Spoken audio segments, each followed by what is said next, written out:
সুপ্রিয় শিক্ষার্থীবৃন্দ, আজকের ক্লাসে তোমাদেরকে স্বাগতম। আশা করি সবাই ভালো আছো। তোমাদের সাথে রয়েছে আমি ডক্টর মোহাম্মদ আব্দুল ওহাব মিয়া, সহকারী অধ্যাপক, ইসলামের ইতিহাস ও সংস্কৃতি বিভাগ, পটুয়াখালী সরকারি মহিলা কলেজ, পটুয়াখালী।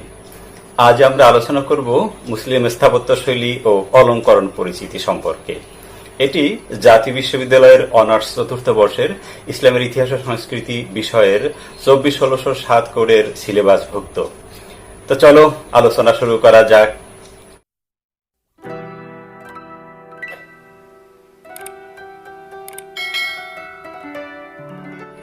তো সুপ্রিয় শিক্ষার্থীবৃন্দ, গত ক্লাসে আমরা মুসলিম স্থাপত্য সম্পর্কে জেনেছিলাম। আজ আমরা জানব মুসলিম স্থাপত্য শৈলী সম্পর্কে। শৈলী কি জিনিস? শৈলী শব্দের বাংলা প্রতিশব্দ হচ্ছে রীতি, ধারা, পদ্ধতি, প্রণালী, ঢং ইত্যাদি। সুতরাং মুসলিম স্থাপত্য শৈলী মানে হচ্ছে স্থাপত্য বা দালান কোঠা নির্মাণে মুসলমানদের রীতি বা ধারাকে অনুসরণ। আসলে মুসলিম স্থাপত্য শিল্পের যাত্রা শুরু করার পর ধীরে ধীরে তা একটি স্বকীয় রীতিতে দাঁড়িয়ে যায়। এক পর্যায়ে মুসলিম স্থাপত্যে গম্বুজ, মিনার, খিলান, বুরুজ, আইওয়ান ইত্যাদি উপকরণের ব্যবহার একটা নিজস্ব স্থাপত্য শৈলী হিসেবে বিবেচিত হয়। স্থাপত্য শিল্পের এই স্বকীয়তা আজও বিদ্যমান রয়েছে। কি মুসলিম স্থাপত্য শৈলীর ধারণাটা ক্লিয়ার হয়ে গেল না? এবারে আমরা দেখব অলংকরণ কি। অলংকরণ কথাটা এসেছে আসলে অলংকার থেকে। বাঙালি রমণীরা তাদের দৈহিক সৌন্দর্য বৃদ্ধির জন্য যেমন নানা রকমের গহনা অলংকার পরিধান করে থাকে, ঠিক তেমনি স্থাপত্য শিল্পে এর সৌন্দর্য বৃদ্ধির জন্য নানা রকমের যে শৈল্পিক ডিজাইন ওয়ালে করা হয় বা দেয়ালে করা হয়, সেটাই হচ্ছে অলংকরণ। নানা রকমের আলংকরিক ডিজাইনের মধ্যে মোজাইক, ফ্রেস্কো, মিনা করা টালি, স্টাকো, টেরাকোটা, স্টালাকটাইট, প্যানেলিং, রোসেট ইত্যাদির নাম উল্লেখ করা যেতে পারে। নামগুলো খুব কঠিন মনে হচ্ছে, তাই না? আমরা যখন সচিত্র সব বিষয়গুলো আলোচনা করব তখন তোমাদের কাছে সব ক্লিয়ার হয়ে যাবে বলে আমার বিশ্বাস। এখন আমরা নানা স্থাপত্য উপকরণ বা স্থাপত্য শৈলী আলোচনা করব। প্রথমেই গম্বুজ। গম্বুজ মনে হয় আমরা সবাই চিনি, তাই না? এটা আসলে ছাদ আবৃত করার একটা পদ্ধতি। বিল্ডিং এর ভিতরে অধিক ফাঁপা স্থান তৈরি করার উদ্দেশ্যে মূলত এই গম্বুজ নির্মাণ করা হয়ে থাকে। গম্বুজের আবার কয়েকটা অংশ আছে। যে স্থানটির উপরে গম্বুজ দাঁড়িয়ে থাকে সেটিকে বলা হয়ে থাকে ড্রাম, এবং গম্বুজের শীর্ষ দেশে আবার সৌন্দর্য বর্ধনের জন্য যে একটা দণ্ডের সাথে অলংকরণ করা হয় সেটা হচ্ছে ফিনিয়াল। বাংলাদেশে সুলতানি আমলে যেসব মসজিদ স্থাপত্য নির্মিত হয়েছিল সেগুলোতে আমরা ফিনিয়াল দেখতে পাই না। অপরদিকে মুঘলরা তা ব্যবহার করেছেন। আমরা দুটো মসজিদ পাশাপাশি রেখে দেই, তাহলে আমরা দুটোর মধ্যে পার্থক্য বুঝতে পারবো। যা হোক, এই গম্বুজ নির্মাণের ক্ষেত্রে স্কুইন্স এবং পেন্ডেন্টি পদ্ধতি প্রয়োগের ফলে যে কোনো ধরনের গম্বুজ এখন নির্মাণ করা যায়। মুসলিম স্থাপত্যে গম্বুজ অনুকরণ করা হয়েছে এশিয়া মাইনর বা বেবিলন থেকে। এক্ষেত্রে মুসলিম স্থপতিগণ বিভিন্ন ধরনের ও বিভিন্ন শৈলীর গম্বুজ নির্মাণে দক্ষতা ও নৈপুণ্য প্রদর্শন করেছেন। আমরা দেখি অর্ধবৃত্তাকার, কৌণিক, পিয়াজ আকৃতি, বাল্ব আকৃতি, খাস কাটা বিভিন্ন ধরনের গম্বুজ মুসলমান স্থপতিরা নির্মাণ করেছেন। আমরা প্রথম গম্বুজ মুসলিম স্থাপত্যে দেখতে পাই খলিফা আব্দুল মালিক নির্মিত কুব্বাতুস সাখরায়। এটি দামেস্কে অবস্থিত। এটি একটি অর্ধবৃত্তাকার গম্বুজ। এটি কিন্তু আসলে মসজিদ নয়, দেখতে মসজিদের মতো হলেও এটা হচ্ছে ইসলামের ইতিহাসের প্রথম স্মৃতিসৌধ। মহানবী হযরত মুহাম্মদ সাল্লাল্লাহু আলাইহি সাল্লাম এর মিরাজ গমনের স্মৃতিকে ধরে রাখার উদ্দেশ্যে এটি নির্মাণ করা হয়েছিল। এটি বাইতুল মুকাদ্দাস কম্পাউন্ডে অবস্থিত। এর পাশেই রয়েছে মসজিদুল আকসা। যা হোক, খাসকাটা গম্বুজের আমরা নমুনা দেখতে পাই কায়রোয়ান মসজিদে। বাংলাদেশের লালবাগ কিল্লা মসজিদেও কিন্তু খাসকাটা গম্বুজ রয়েছে। আগ্রার জামে মসজিদের যে গম্বুজ সেটা হচ্ছে পেঁয়াজ আকৃতি, অপরদিকে তাজমহলের গম্বুজটি হচ্ছে বাল্ব আকৃতিতে নির্মিত। গ্যাবল ছাদ, আমরা বাংলাদেশে অহরহ দোতলা ঘর দেখতে পাই, তাই না? তো এরকমের দোতলা ঘরের স্টাইল অথবা এটার অনুকরণে ঢেউ খেলানো যে ছাদের প্রকৃতি, সেটাই হচ্ছে গ্যাবল ছাদ। দামেস্ক মসজিদে আমরা এরকমের ঢেউ খেলানো গ্যাবল ছাদের ব্যবহার দেখতে পাই। ভল্ট, ভল্ট মানে হচ্ছে খিলানওয়ালা ছাদ। আমরা মূল ভবন ছাড়াও কখনো কখনো ভবনের গলিপথেও ভল্ট নির্মাণ করতে দেখি। তো এটা আসলে স্থাপত্যের সৌন্দর্য বর্ধন করে। ভল্ট প্রধানত দুই প্রকারের হয়ে থাকে, এক টানেল ভল্ট বা ব্যারেল ভল্ট, দুই কোরস ভল্ট বা গ্রোইন ভল্ট। মুসলিম স্থপতিগণ কুসাইর আমরা, হাম্মাম আল শার্ক, কাসর আল হাইর, দামগানের তারিখখানায় ভল্টের ব্যবহার করেছেন। এছাড়া পারস্যের অসংখ্য মসজিদ এবং ভারতীয় উপমহাদেশের অনেক ইমারতে টানেল ভল্ট দেখতে পাওয়া যায়। কার্নিশ, কার্নিশটা মনে হয় আমরা সকলেই চিনি, তাই না? ভবনের বা স্থাপত্যের ছাদের বর্ধিত অংশই হচ্ছে কার্নিশ। দেয়াল থেকে যে অংশ বাইরে বর্ধিত থাকে তাকেই আমরা কার্নিশ বলবো। কার্নিশ সকল গৃহী বা ভবনেই থাকে। তো এটা একদিকে যেমন সৌন্দর্য বৃদ্ধি করে, তেমনি রোদ বৃষ্টি থেকে ভবনকেও কিছুটা সুরক্ষা দেয়। প্যারাপেট, বিল্ডিং এর ছাদ থেকে পড়ে যাওয়া ঠেকাতে ছাদের চারপাশ ঘিরে যে রেলিং দেওয়া হয় সেটাই হচ্ছে প্যারাপেট। আমরা মধ্যযুগের স্থাপত্যে এরকমের অসংখ্য প্যারাপেট দেখতে পাই। বিশেষ করে প্রাচীন ইমারত বা দুর্গ প্রাচীরের উপরে অনুচ্চ এবং দুই স্তর বিশিষ্ট খাস কাটা প্যারাপেট নির্মাণের প্রবণতা লক্ষ্য করা যায়। এগুলোর উদ্দেশ্য ছিল আসলে প্রতিপক্ষের উপরে অস্ত্র নিক্ষেপ এবং নিক্ষেপকারীর আত্মরক্ষা। ইবনে তুলুনের মসজিদে উন্নত মানের নকশাকৃত প্যারাপেট আমরা দেখতে পাই। কিয়স্ক, কিয়স্কের বাংলা অর্থ ছত্রি বা চন্দ্রাতক। এটা আসলে এক ধরনের ছোট প্যাভিলিয়ন যার চারপাশ খোলা থাকে, আবার কখনো আবদ্ধ থাকতে পারে। আধুনিক স্থাপত্যে তা ঘটে থাকে। তো ইমারতের ছাদে কখনো কখনো খিলানের উপর এরকমের ছোট গম্বুজ আকৃতি কিয়স্ক দেখতে পাওয়া যায়। কিয়স্ক কিন্তু গম্বুজ ছাড়াও হতে পারে। মুঘল স্থাপত্যে প্রচুর সংখ্যক কিয়স্ক দেখতে পাওয়া যায়। কিউপোলা, কিউপোলা মানে হচ্ছে ছোট পোলা, মানে ছোট গম্বুজ। ভবনের ছাদে তোরণে কখনো কখনো আমরা ছোট আকারের যে গম্বুজ দেখতে পাই, তাই হচ্ছে কিউপোলা বা অনুগম্বুজ। কিয়স্ক ও কিউপোলা কখনো কখনো একই অর্থে ব্যবহার করা হয়। মার্লন, সুপ্রিয় শিক্ষার্থীবৃন্দ, তোমরা কি কখনো পদ্ম ফুল দেখেছ? এই ফুলের পাপড়ির ন্যায় গম্বুজের ড্রামে বা প্যারাপেটে যে নকশা অঙ্কন করা হয় তাই হচ্ছে মার্লন। আমরা মসজিদের গম্বুজের ভিতরে বা বাহিরে ড্রামের উপরে এরকমের মার্লন নকশা অঙ্কন করা দেখতে পাই।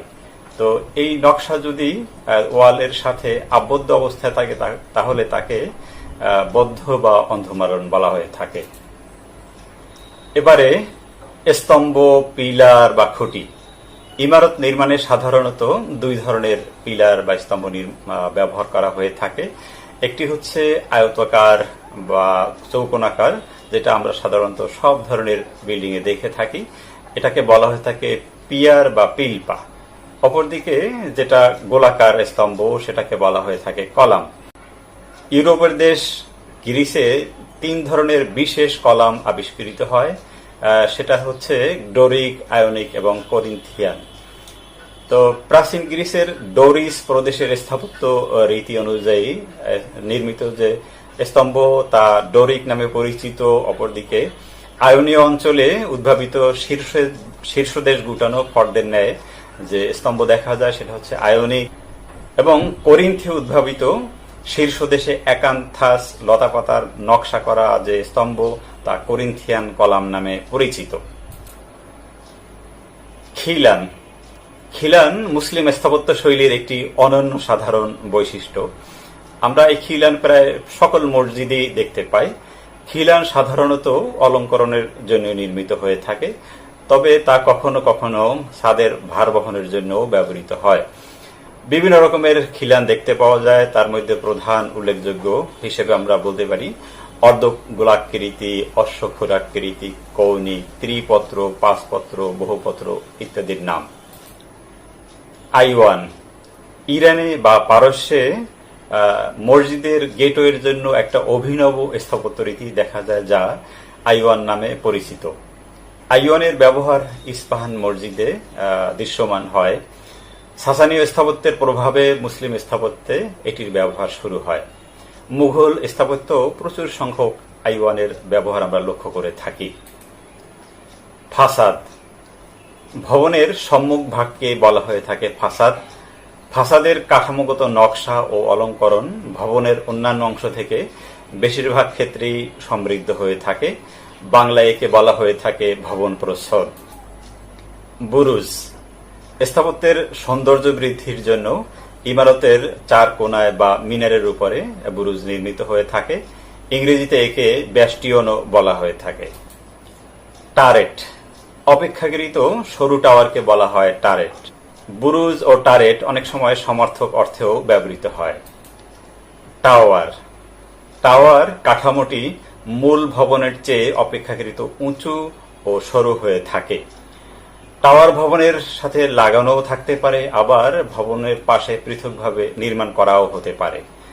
আবার কখনো কখনো ভবন ছাড়া আলাদা একটি স্থাপনাও হতে পারে। লিন্টেল।